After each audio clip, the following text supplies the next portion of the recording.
Namumu has had its ups and downs. It started with 40 children. There was the Zambian AIDS Network that said, we will help support you if you get 80 children. So they did. Unfortunately, they haven't come through with the money. And it has put Namumu into some real financial straits because they have all these children. And if they have come through with 1/3 of the funding they promised, that's a lot. One of the things that the director, who has now retired, there's a new director, realized that a place like this can't only exist on donations, because Americans, who are the primary donors, are fickle. They might support something for 5 to 7 years and they stop until something new and more interesting comes along.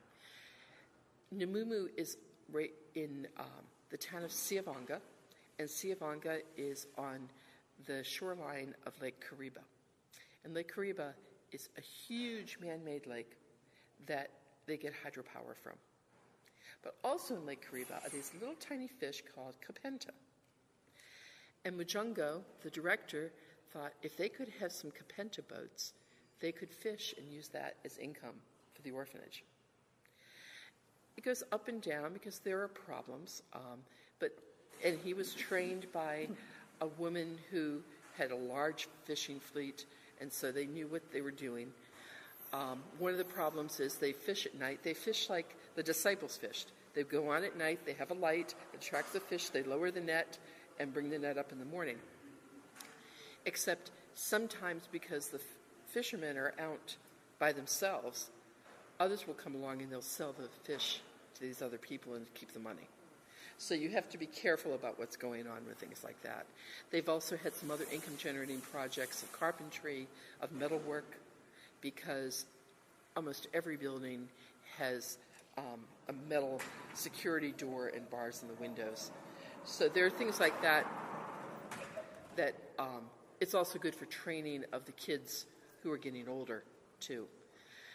I know we were talking last night over dinner, and if that's something your church would be interested in getting involved in, I think it would be good. You're not going to get a sponsor a child, because that's not the kind of thing the Presbyterians do. But this orphanage has a community school, and one year the 7th graders all passed the standardized test, which is unheard of. They have a community clinic there. They want to, when the time is right, to have a grinding mill which will grind up the corn to make cornmeal out of. The staple food in much of Africa, actually, is something that in Zambia they call nshima, Zimbabwe they call sadza, other places they call fufu. In our area, it's made out of cornmeal, a very, very finely ground white cornmeal. The corn is like feed corn, and people love it. We have Cameroonians in our church, and we were at some gathering, and they found corn like they were used to, and you're chewing and chewing and chewing. You take a pot of boiling water, and you throw handfuls of this cornmeal in, and stir it, and I've often said you wouldn't want to meet an African woman in a dark alley, because she's got good muscles, and until it's like very, very thick mashed potatoes.